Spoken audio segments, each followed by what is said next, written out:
fiery horse with the speed of light, a cloud of dust, and a hearty hi-yo Silver, the Lone Ranger.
With his faithful Indian companion Tonto, the daring and resourceful masked rider of the plains led the fight for law and order in the early western United States.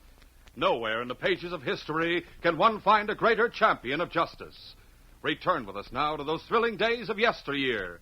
From out of the past come the thundering hoofbeats of the great horse Silver. The Lone Ranger rides again. Come on, Silver! Let's go, big fellow! Hi-yo, Silver! Hi!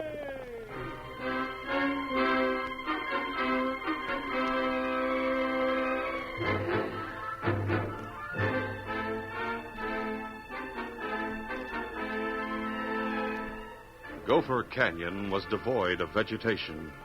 The floor was hard red rock, and the high walls were studded with caves and niches. Stagnant, poisonous water lay in scattered pools. It was a hot ride through the canyon, but the Lone Ranger and Tonto had chosen that route to the town of Meredith as a shortcut. Suddenly, the masked man's great white stallion came to a halt. Oh, wait a minute, Tonto. Oh, Scout, fella. Oh. Why we stop here, Kimasabi? It was Silver's idea. He may have sensed danger on the trail ahead. What is it, Silver? What's the matter with you? What are you trying to tell me, big fella? Someone ahead with rifle. That bullet was close. Someone is barricaded behind those rocks ahead. Otto. Bullet grazed, Scout. We can't stay here in the open. We've got to retreat. The Scout all right? Him all right. Him just touched by bullet. Come on, then. We've got to get out of here. Get him up, Come on, Scout. Silver!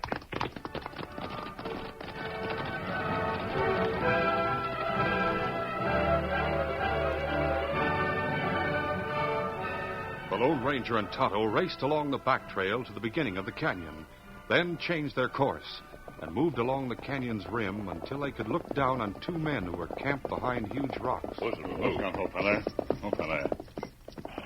Them the fellas will shoot. They were certainly determined to keep us from going through the canyon. I'm going to use the binoculars. Them fellas hit Scout, and them pay for that. How's his wound, Tonto? Well, it only scratch. What you see through glasses? Tonto, I recognize those men. They're the Wilkins brothers. Oh, yes. Me remember name. Them highwaymen. They completed the stretch in jail a couple of months ago. I wonder why they're in that canyon. Well, what them do now? They're pulling out. They may suspect that we'll try to close in on them from the rear. And what we do? They'll have at least a 2-hour start on us. No use trying to chase them. We'll get to Meredith as quickly as possible and tell the sheriff that the Wilkins boys are in the canyon. It's possible that they're planning an attack on the Wells Fargo Express. Well, what about Wells Fargo agent? Frank Warren? We'll tell him, too. Those crooks nearby, he'd better have an extra guard for the next trip. All right, let's go, Tonto. Come on, Silver. Get him up, Scout.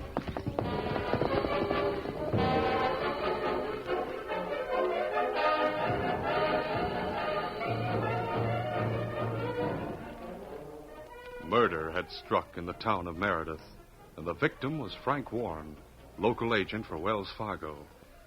2 men had been taken to the sheriff's office for questioning. It was not Sheriff Jackson who sat behind the desk. As head of the Vigilance Committee, I told Sheriff Jackson I'd take charge of things until he got back from Osage. Well, that's all right with me and Clem, but Dad ratted Ed, you got no right to haul the 2 of us in here for questioning. Moose is right, Ed. It's not up to you to investigate a murder. You've got no authority. I'm taking the authority. Everyone in town knows that both of you critters had a fight with Frank Warren. Thunderation, Ed, that wasn't no fight. It was just a disagreement in the cafe last night. That's all it was. Sakes alive, Ed. We didn't have no shooting grudge against Frank Warren. He's dead, and someone killed him. It's cold-blooded murder, and I aim to find the critter that's responsible. The finger of suspicion points at one or both of you. Now, Ed, do you really think one of us would put a bullet into Warren just because of a little disagreement? It goes deeper than that. You two knew that I'd made arrangements to ship my money to the East. The savings of a lifetime. Isn't that true? Sure, I knew it. And so did Moose, and so did everyone else in Meredith. That's all you've talked about for the past month. Maybe everyone knew I was going to ship some money. But you two are the only ones who knew when I planned to ship it. Well, you knew I planned to send it out on today's express, didn't you? Well, you knew it. And you also knew I took that cash into the Wells Fargo office early last evening. You went there early this morning and shot Frank Warren, aiming to steal that chest with my money in it. But you got scared No, away. that's not true. You deny you were near the Wells Fargo office this morning? Well, I'm not denying it. Both me and Clem did go there, but we didn't see anyone around, so we didn't stay. I suppose you weren't in the back room at all. Frank was found there? That's right. We weren't near the back room. Consarn it, Ed Marbury. You're third degree in this. That's what you're doing. You've got no right to ask all those questions. May I come in? Hey, who's... Mask. Who's that? Get your hands up, you hear me? Get 'em up and keep 'em up. I came to see Sheriff Jackson. He's out of town. As head of the Vigilance Committee, I'm acting in his place. My name is Marbury. Well, in that case, I'll have to talk to you. Put your guns on my desk and be quick about it. Very well, Mr. Marbury. There you are. Now stand right there. Stand right where you are while I examine these weapons. Huh? There's an exploded shell in this gun. That's right, and you'll find one exploded shell in my other gun. I carry an empty shell under the hammer. 2 empty shells.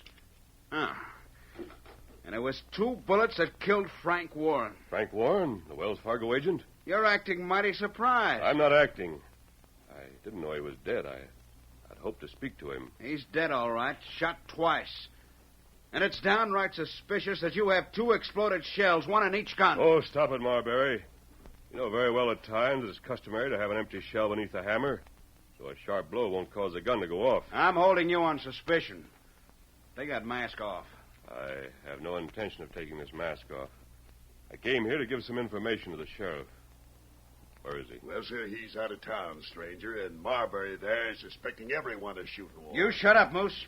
The information I brought here might be connected with the murder of the agent. I told you to remove your mask. You're under arrest. Marbury, you have a way of discouraging anyone who tries to help. I think I'll take my No, gun. Put those guns down. A little slow, aren't you? You're under arrest. You can't leave here. You're under arrest. You hear me? Yes, I hear you. But I'm leaving just the same. Clem, Moose, get behind him. Grab him. Take his gun. Don't try it. I'll take your gun, Marbury. You- Now toss it through that window until I get away. You'll pay for this. You'll hang for murder. Get out of my way. You look up for the chair. No. We'll probably meet again. I'll get you. I'll get you for pushing me. I'll get you if it's the last thing I do. Steady, big fella. Easy. Come on, settle there.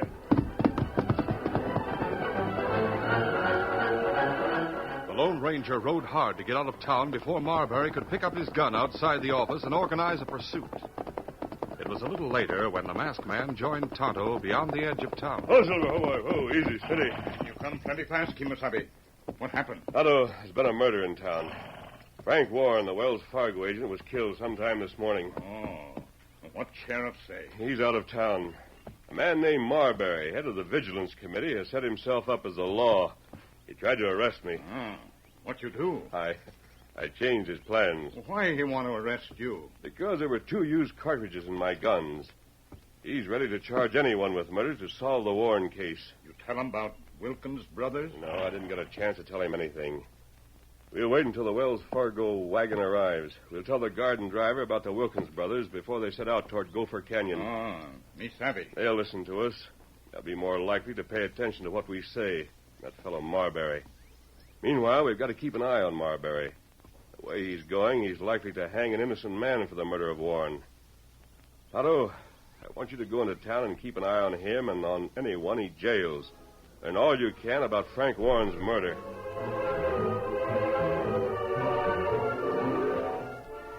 Tonto arrived in town a few minutes later.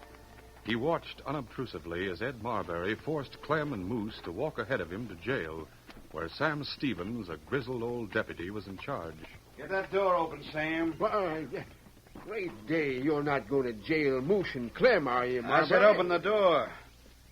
If you can't do it, I'll get a guard who can. I can open it all right, but it don't seem to me that you've got evidence enough to jail these 2. Maybe you should let things rest until Sheriff Jackson gets back. I'll be the judge of that. A few minutes ago, he was all set to blame Frank's death on a stranger. Yeah. I'm holding these 2 on suspicion. If I find that masked man, I'll hold him, too. After I've dealt with him for assaulting and battering an officer of the law. You aim to deal with him, Marbury? I do. I'd sure like to see that. Door's open. Get in there. All right, speed shivers. Close the door. You're responsible for those 2. See that they don't escape. Oh, they won't escape. Where are you going? To the Wells Fargo office. I've got to be sure the freight is ready for the wagon. Well, Indian, what do you want? Me just watch prisoner. Well, clear out. Don't hang around the jail. If anyone wants me, Sam, I'll be at Wells Fargo. All right. Oh, don't pay no attention to him, Injun. He's so all-fired important when Sheriff Jackson gets back to town. Why him jail them 2 feller? Well, you see, Frank Warren, the Wells Fargo man, was shot. Them feller in jail kill him? No. Moose Tanner and Clem Peabody wouldn't kill anyone. Trouble is, Marbury is head of the Vigilance Committee. And while the sheriff's away, he's making the most of his authority. I reckon he'd like to show the folks here in town that he'd be a good man for sheriff. He's all fired anxious to solve the murder. Oh, me savvy. Moose and Clem admit to being near the express office this morning, and they both had a little row with Warren last night. On top of that, Clem was one of the few who knew there was important money being held in the express office for shipment on today's express. What money? It's Marbury's own money. He's been talking for weeks about how much cash he has stored up. I guess he figured he'd overtalked and better get it in a safer place. He's shipping it east. Money stolen? Nope. I guess the killer got scared after shooting Warren. Marbury looked to his cash first thing. He made sure it wasn't touched. Where dead feller now? The coroner's got the remains at his place down the road.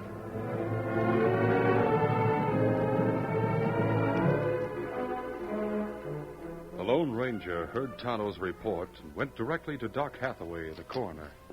Masks. Relax, Doctor. I want to talk to you. What do you want? I came to Meredith with information that I considered important. May have something to do with the death of the man who's in the next room. But, I wanted to talk to Sheriff Jackson. He was away. I tried to talk to Marbury, but he was too busy to listen. Busy trying to accuse me of murder. And that still goes. Marbury. Where did you come from? Get up, mister. I've got you covered this time. I recognize your horse. This time I'm taking you dead or alive. I'd just as soon take you dead. Now go ahead. Make a fast move.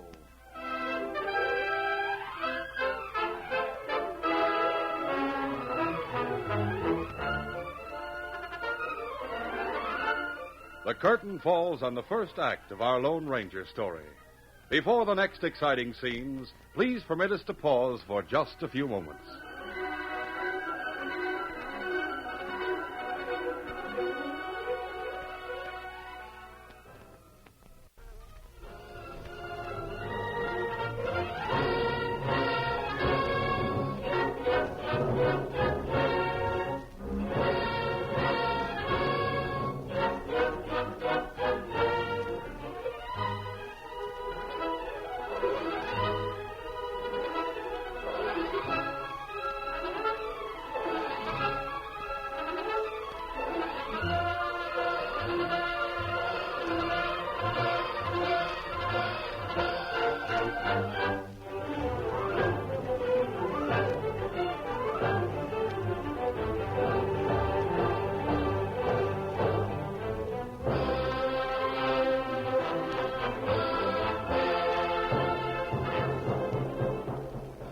now to continue our story.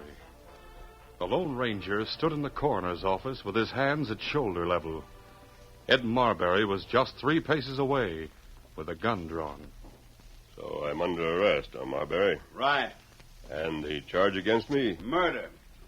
The murder of the man in the back room. Now, hold on, Ed. You've already jailed Clem Peabody and Moose Tanner for the shooting of Frank Warren. I'm jailing the masked man, too. Take his guns, Doc. While you're at it, take off his mask. Now, take it easy, Marbury. Maybe you'd better listen to what he has to say. I'm not interested. I saw his guns and there are 2 dead cartridges in them. You going to help me? No. And I'll do it myself. I'll take his guns. I hope you'd try. Hey, let go of my arm. Drop that gun. Make him let go, Doc. Help me. Drop that gun, Marbury. You're busting my wrist. Doc, drop my gun. Let go of me. That's better. Oh, my arm. Sit down. There. Now you listen to me whether you want to or not. I came here to tell you that 2 known highwaymen are camped in Gopher Canyon. Have you ever heard of the Wilkins brothers? I have. I've heard plenty about them. They may be planning to hold up the Wells Fargo Express. Ed, do you hear that? Maybe they know about the chest full of cash you're shipping out today. Maybe they sneaked into town and killed Warren. How could they be in town without me knowing it? They're in Gopher Canyon. Well, what are you going to do about it? What do you expect me to do? Tell the guard on the wagon to look for trouble. Tell him the Wilkins men were seen 2 miles inside the canyon.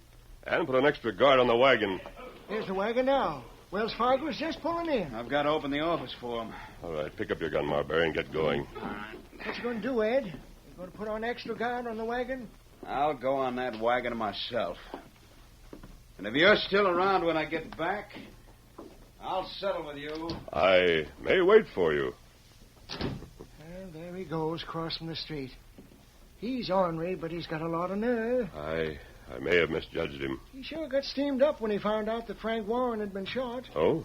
I guess it riled him to think that anyone would have nerve enough to try to steal his money. Is that why the Wells Fargo agent was killed? Well, there's no other reason for shooting Warren. Marbury took an iron-bound chest full of cash and securities to the office first thing this morning. Frank checked the contents and gave Marbury a receipt. An hour later, Warren was found with a bullet in his heart. Did anyone hear the shooting? No, it took place in the back room. It's a pretty solid room, and the shot was probably muffled. Do you think either of the men in jail is guilty? I don't know what to think. Do you think I'm guilty? You? No, not you. You see, when you reined up in back of this place, I heard you call your horse by name. Silver, isn't it? Yes. And when you walked in wearing that mask, I had a hunch who you were. When I saw how you handled Marbury without reaching for your guns, I knew I was right. Hathaway, when I came in, you were probing for the bullets that killed Warren. Yes, Sheriff Jackson will want a complete report. But do you mind if I stay here until you've finished? No, not at all. See, the Wilkins brothers always used rifles. I'd like to see whether this man was killed by 6-gun or rifle shots. It was only one shot. Only one? Oh, see for yourself. Here's his shirt. Right through the heart. Curious. I had the impression there were 2 shots. I'll close these shutters. No, wait. Leave them open until the express leaves. I'd like to watch and make sure Marbury keeps his promise. Well, whatever you say. Well, that's the chest of money he's carrying to the wagon right now. He handles it as if it were heavy.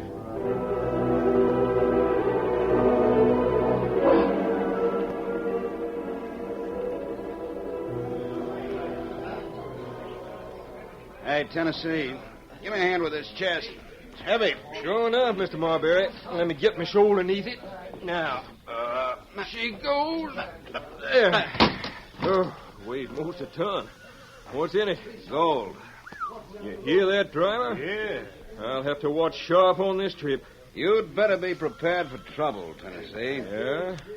Someone might make a bid for that chest. I'll be ready for 'em. Yeah. Someone's already tried to steal that gold. They got Frank Warren. It may have been the Wilkins brothers. I had word they're nearby. I'd sure like to line my sights on them skunks. If you meet the Wilkins boys, you might need an extra gun. So I'm going to ride through Gopher Canyon with you.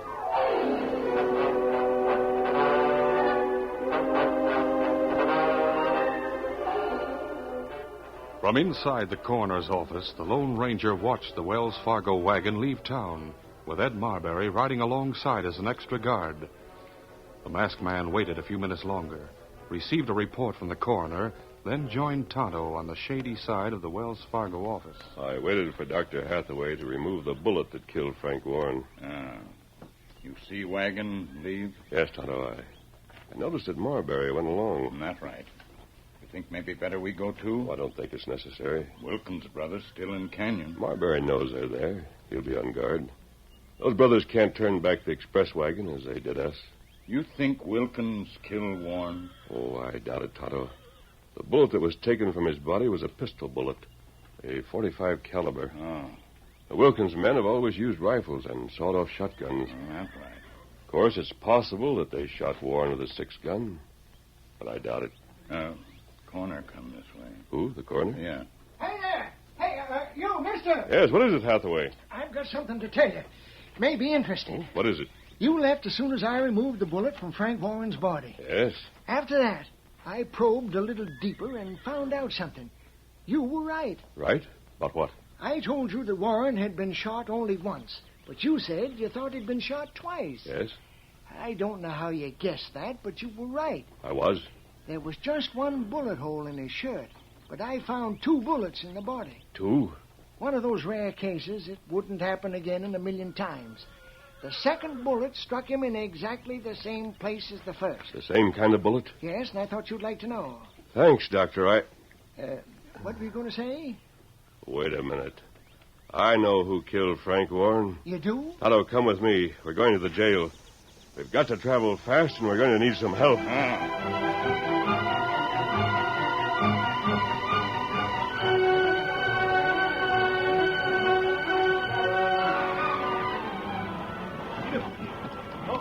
The Wells Fargo wagon had entered Gopher Canyon, was clattering over the rocky floor with Ed Marbury riding his horse alongside. Just ahead, there was a huge pile of massive boulders large enough to conceal men and their horses. It sure is fine of Marbury to ride along with us. Yeah, it sure is, Tennessee. Reckon you feel a lot safer with an extra guard to help you out in case of trouble. I don't know why Marbury's willing to take such risk. Oh, we're carrying his money. Savings of a lifetime. Yeah, but Wells Fargo would be responsible if it was lost.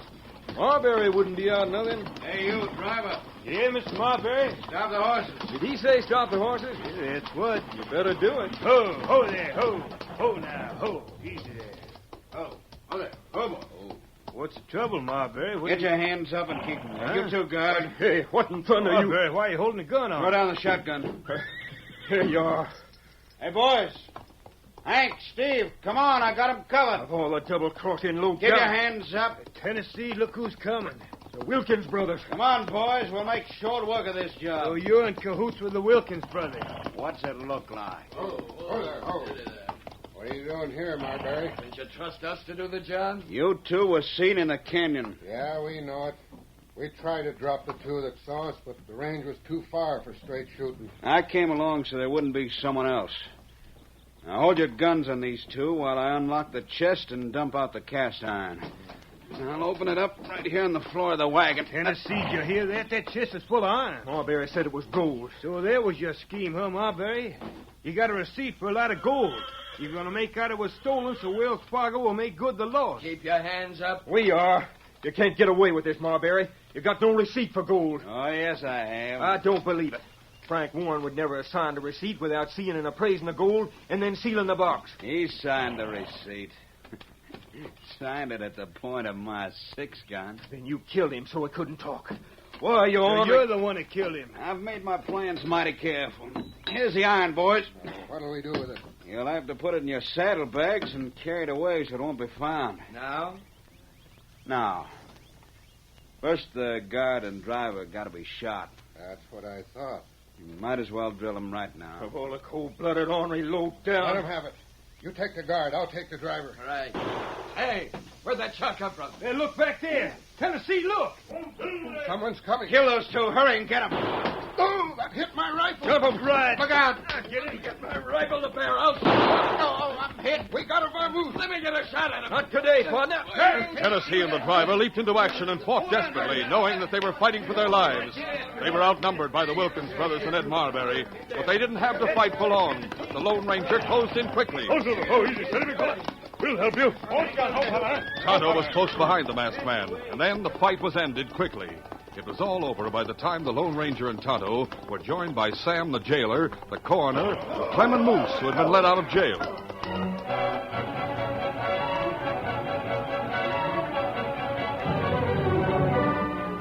The Wilkins brothers were made prisoners and their hands were tied.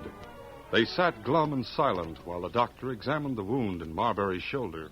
How about Marbury, Doc? Wound not serious. I'm downright glad he'll live to hang upon it. Moose, you and Clem, as well as Sam and the doctor, are witnesses to the contents of Marbury's chest. Sure enough, huh, Jack? That's right. If you hadn't come here... Marbury, I wouldn't be here if you hadn't told me that you killed Frank Warren. I told you. Yes. When you inspected my guns, you said that 2 shots had been fired at Warren. You couldn't possibly have known that if you hadn't fired those 2 shots. What? Not even the coroner realized that there were 2 until he dug deep. Dr. Hathaway, you and Sam can take charge of these prisoners. Right. The wagon can go on. We'll take them back to Meredith. And throw them in the jail so as I can guard them. If you want volunteers, Sam, me and Moose will help you guard the critters. Or you can handle things. You'll not need Tonto and me. Let's go, Tonto. Easy, steady, be close. Come on, Silver. Well, Marbury, it looks like you just outsmarted yourself when you tried to outsmart the Lone Ranger.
This is a feature of the Lone Ranger Incorporated, created and produced by George W. Trendle and directed by Charles D. Livingston.